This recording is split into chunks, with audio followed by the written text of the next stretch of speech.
എല്ലാവർക്കും സുൽഫത്ത് ഗ്രീൻഡറിയിലേക്ക് സ്വാഗതം. ഇപ്പൊ ചെറുകിഴങ്ങൊക്കെ നടാനുള്ള സമയമാണ്. അപ്പൊ ചെറുകിഴങ്ങിന പൊടിക്കിഴങ്ങ്, പുല്ലൻകിഴങ്ങ് എന്ന പേരിലൊക്കെ അറിയപ്പെടും. ഫെബ്രുവരി മാർച്ച് മാസത്തിലാണ് നമ്മ ചെറുകിഴങ്ങൊക്കെ നടേണ്ടത്. അപ്പൊ പണ്ട് കാലത്തൊക്കെ നമ്മുടെ വീടുകളിൽ എല്ലാവരും നട്ടിരുന്നാണ് ഈ ചെറുകിഴങ്ങൊക്കെ. ഇപ്പൊന്ന് വെച്ചാൽ ഇത് അന്യം നിന്ന് പോയിക്കൊണ്ടിരിക്കണേണ്. നമുക്ക് കറി വെക്കാനും പുഴുങ്ങി കഴിക്കാനും പായസം വെക്കാനൊക്കെ ഏറ്റവും നല്ലതാണ്. ഒരുപാട് ആരോഗ്യ ഗുണങ്ങളുള്ളതാണ് ഈ ചെറുകിഴങ്ങിന്. ഇപ്പൊ ചെറുകിഴങ്ങ് കണ്ട നമ്മ കഴിഞ്ഞ പ്രാവശ്യം ഇപ്പൊ വെള്ളമെടുത്തപ്പോ വിത്തിന് വേണ്ടി മാറ്റി വെച്ചിരുന്നതാണ്. അപ്പൊ ഇതേപോലെ തനിയെ ഇരുന്ന് മുള വരും. മുള വരുന്ന സമയത്ത് നമുക്ക് നട്ടുകൊടുക്കാം. അപ്പൊ ഞാനിപ്പോ നടാൻ പോണേന്ന് വെച്ച് കഴിഞ്ഞാല് ചാക്കിലാ നടാൻ പോണത്. ചാക്കിൽ നട്ടാന്ന് പറഞ്ഞു കഴിഞ്ഞാൽ നമുക്ക് എളുപ്പത്തിൽ വിളവെടുക്കാം. പിന്നെ നമുക്ക് വെള്ളക്കെട്ടാ അല്ലെങ്കിൽ ഒന്നും ഒരു പ്രശ്നമില്ല. മറ്റേ നമ്മ ചെറുകിഴങ്ങിന് അങ്ങോട്ട് ഇവിടെയൊക്കെ നമ്മ മണ്ണിൽ നേരിട്ട് നട്ടുകഴിഞ്ഞാല് മഴക്കാലത്ത് കിഴങ്ങ് ഉണ്ടായി വരുന്ന സമയത്ത് ചീഞ്ഞു പോകും. അപ്പൊ നമുക്ക് ചാക്കിൽ നടയണമെങ്കിൽ നമുക്ക് ഒരു കിഴങ്ങ് പോലും ചീഞ്ഞു പോകാണ്ട് നമുക്ക് എളുപ്പത്തിൽ വിളവെടുക്കാം. തണ്ടൊക്കെ ഉണങ്ങി കഴിയുമ്പോഴാണ് നമ്മ ചെറുകിഴങ്ങ് വിളവെടുക്കണത്.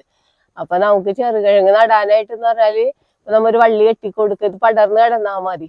അല്ല എങ്കിൽ നമുക്ക് വല്ല മരത്തിന്റെ ചുവട്ടിലൊക്കെ വെച്ചുകൊടുത്താൽ ആ മരത്തുമ്പോ പടർന്ന് കയറി കിടന്നോളും. അപ്പൊ നമുക്ക് പ്രത്യേകിച്ച് ഒരു സ്ഥലങ്ങളൊന്നും ചെറുകിഴങ്ങ് നടാനായിട്ട് ആവശ്യമില്ല. അപ്പൊ നമുക്ക് എങ്ങനെയാണ് നടണ്ടേന്ന് നോക്കാം. അപ്പൊ ഞാനിപ്പോ ഈ നടണത് ഈ ചാക്കിലാ നടാൻ പോണത്.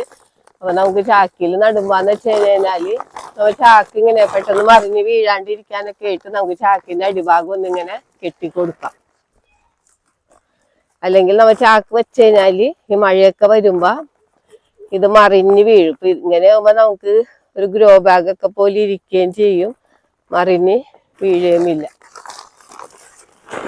എന്നിട്ട് നമുക്ക് ഈ ചാക്കിലൊന്ന് മറിച്ചു കൊടുക്കണം. വേണ്ട ഇതേപോലെ മറിച്ചു കൊടുത്തു കഴിഞ്ഞാല് നമുക്ക് കാച്ചിലും ചേന ചേമ്പ ഒക്കെ നമുക്ക് ഇതേപോലെ നട്ടുപിടിക്കട്ടോ. വേണ്ട നമുക്ക് ഇതേപോലെ നിന്നോളൂ. നമുക്ക് ഇനിയിപ്പൊ കണ്ട കുറച്ച് നല്ല വീതിയുള്ള ചാക്കൊക്കെയാണ്. നമുക്ക് എന്നിട്ട് അടിയിൽ നിറച്ച് കരിയിൽ ഇട്ട് കൊടുക്കാം. കുറച്ച് പൊടിഞ്ഞ കരിയിലകളൊക്കെയാണ്. അപ്പൊ വെള്ളം വാർന്ന് പോകാനൊക്കെ നല്ലതാണ്. പിന്നെ കരിയില പൊടിഞ്ഞ് നമുക്ക് വെള്ളം ഒഴിക്കോളുമല്ലോ. പിന്നെ നമുക്ക് ഇത് നമ്മ ചാരവും മണ്ണൊക്കെ കൂടെ മിക്സ് ചെയ്ത് ഇട്ടേക്കണ മണ്ണാണ്. അത് നമുക്ക് ഇട്ട് കൊടുക്കാം ആദ്യം അടിയിൽ.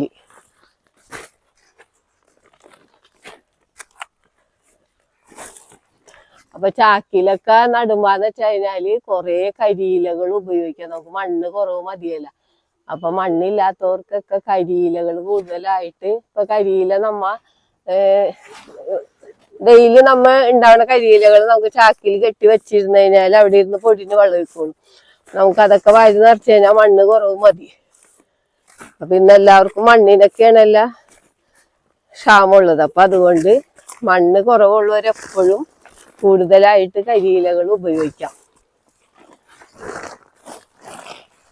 നമ്മ ഈ ചാക്കിൽ നമ്മ ചാണകപ്പൊടിയും മണ്ണൊക്കെ കൂടെ മിക്സ് ചെയ്ത് വെച്ചിരുന്നതാണ്. കുറച്ച് വേപ്പും മണ്ണാക്കൊക്കെ ഇട്ടിട്ടുണ്ട് കേട്ടാ. വേപ്പും മണ്ണാക്ക് എല്ലാത്തിനും നല്ലതാണ്, കീടങ്ങൾക്കൊക്കെ നല്ലതാണ്. നമ്മ ആ മണ്ണ് കുറച്ച് നമ്മ ഈ മണ്ണും കൂടി ഇട്ട് കൊടുക്കാം.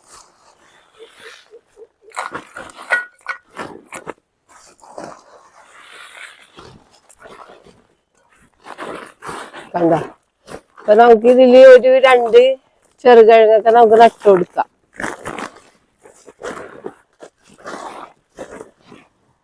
അപ്പൊ നമുക്ക് വേണ്ട മുള വന്നാൽ നമുക്ക് 2 ചെറുകിഴങ്ങ് എടുക്കാം. എന്നിട്ട് നമുക്ക് നട്ടു കൊടുക്കാം. വലുതായിട്ട് മുള വന്നത് തന്നെ നമുക്ക് നടാം. അപ്പൊ നമുക്ക് പെട്ടെന്ന് തന്നെ ഇത് പടർത്തി കൊടുക്കാല്ലോ. കണ്ട ഇതേപോലെ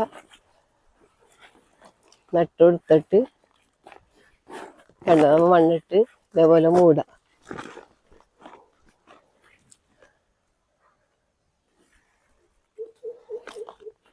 ഇപ്പൊ വള്ളി വീശി തുടങ്ങിയിട്ടുണ്ട്. കണ്ട ഇതേപോലെ നട്ടുകൊടുക്ക കേട്ടാ. ഇനി നമ്മ ഇവിടെ നിന്ന് ഒരു കൊമ്പ് കുത്തിയിട്ട് ഇതിനൊരു വള്ളിമേലേക്ക് പടർത്തി കൊടുത്താൽ മതി. നമുക്ക് നനച്ചു കൊടുക്കാം.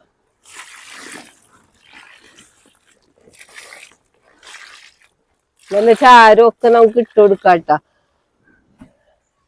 വേറെ പ്രത്യേകിച്ച് വളങ്ങളൊന്നും തന്നെ വേണ്ട.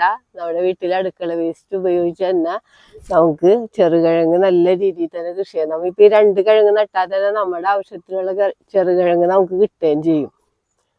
പിന്നെ ഈ തണ്ടൊക്കെ ഉണങ്ങി പോകുമ്പോഴാണ് നമ്മൾ ചെറുകിഴങ്ങ് വിളവെടുക്കണത്. ഇനി നമുക്ക് ഇതൊന്ന് പൊതി ഇട്ട് കൊടുക്കണം. ഇപ്പൊ വേനൽക്കാലമാണല്ലോ, അപ്പൊ നമുക്ക് ചവറ് വെച്ചിട്ട് നമുക്ക് പൊതി ഇട്ട് കൊടുക്കാം.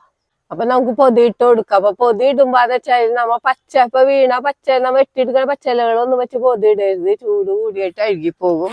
നമ്മ ഉണക്ക കരിയിലകളൊക്കെ വെച്ചിട്ട് വേണോട്ടാ പൊതി ഇട്ട് കൊടുക്കാനായിട്ട്. പൊതി ഇട്ട് കൊടുക്കണ ഏത് ചെടി നടുമ്പോഴും നമ്മ പൊതി ഇട്ട് കൊടുക്കണം നല്ലതാണ്.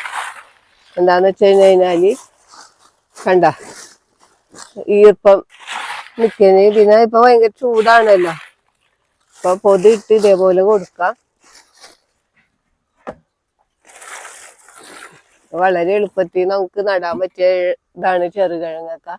ചെറുകിഴങ്ങിന്റെ വിത്തുകളൊക്കെ നമുക്ക് മേടിക്കാൻ കിട്ടും. ഇപ്പൊ ചെറുകിഴങ്ങ് വിളവെടുക്കണ ടൈമിലായിരിക്കുള്ളൂ അധികം നമുക്ക് ചെറുകിഴങ്ങൊക്കെ മേടിക്കാൻ കിട്ടണം. അപ്പൊ ആ സമയത്ത് നമ്മൾ മേടിച്ച് വെച്ച് കഴിഞ്ഞാല് നമുക്ക് ഈ ഫെബ്രുവരി മാർച്ച് മാസത്തോടുകൂടെ നമുക്ക് നട്ടും കൊടുക്കാം. പിന്നെ ഇനിയിപ്പോ ഇടമഴകളൊക്കെ കിട്ടുമല്ലോ, വലിയതായിട്ടുള്ള ഒരു പരിചരണം ഒന്നും വേണ്ട. ഇടക്കിടക്ക് നമ്മൾ നനച്ചു കൊടുക്കണം. ഇപ്പൊ ഒന്ന് ഇതാണ്.